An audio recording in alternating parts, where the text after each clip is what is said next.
আসসালামু আলাইকুম সবাইকে। তো আপনারা সবাই কেমন আছেন? আশা করছি ভালো আছেন, সুস্থ আছেন। আজকে আমি রান্না করব ডিম।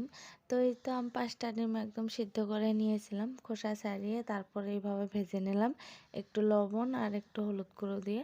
তারপর এখানে আরেকটু তেল জাস্ট দিয়ে অল্প একটু তারপর তেল এখানে দিলাম, দিয়ে দিলাম তারপর দিয়ে কয়েকটা। দিলাম এখানে ২-৩ কোয়া রসুন থেতো।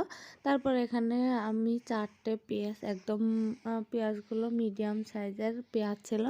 তো আমি এখানে ৪টা পেঁয়াজ নিয়ে নিয়েছি, একদম কুচি কুচি করে কেটে নিয়েছি। নিয়ে তারপর তেলের মধ্যে এইভাবে ভেজে নিচ্ছি।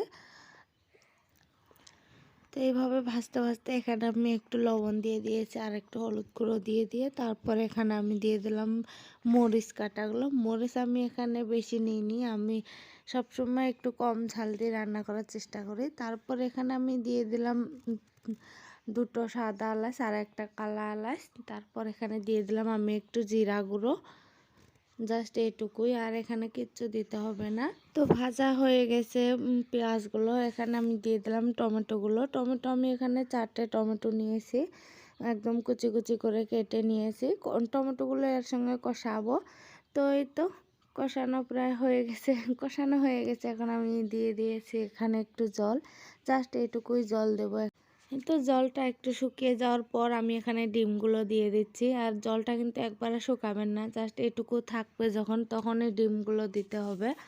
তো এই তো এই পর্যায়ে এসে ডিমগুলো আমি দিয়ে দিয়েছি। আর এই যে ডিমগুলো দিয়ে আর একটু এটাকে আমি কষিয়ে নিচ্ছি।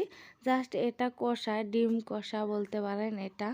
তো তারপর এই যে দেখুন এই পর্যায়ে এসে আমি এখন গ্যাসটা অফ করে দেব। এই যে দেখুন একদম মাখো মাখো হয়ে গেছে, একদম জল নেই এখানে।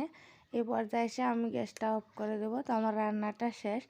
আজকের ভিডিওটা আমি এখান থেকে শেষ করছি। আশা করছি আপনাদের ভালো লেগেছে। তো ভালো লাগলে অবশ্যই একটা লাইক করে দেবেন। আর আমার চ্যানেলে যদি নতুন হয়ে থাকেন অবশ্যই আমার চ্যানেলটাকে সাবস্ক্রাইব করে দেবেন, এরকম নতুন নতুন একদম সহজ সহজ রেসিপি পাওয়ার জন্য। আর এটা গরম ভাতের সঙ্গে খেয়ে দেখবেন, এত ভালো লাগবে কি বলবো।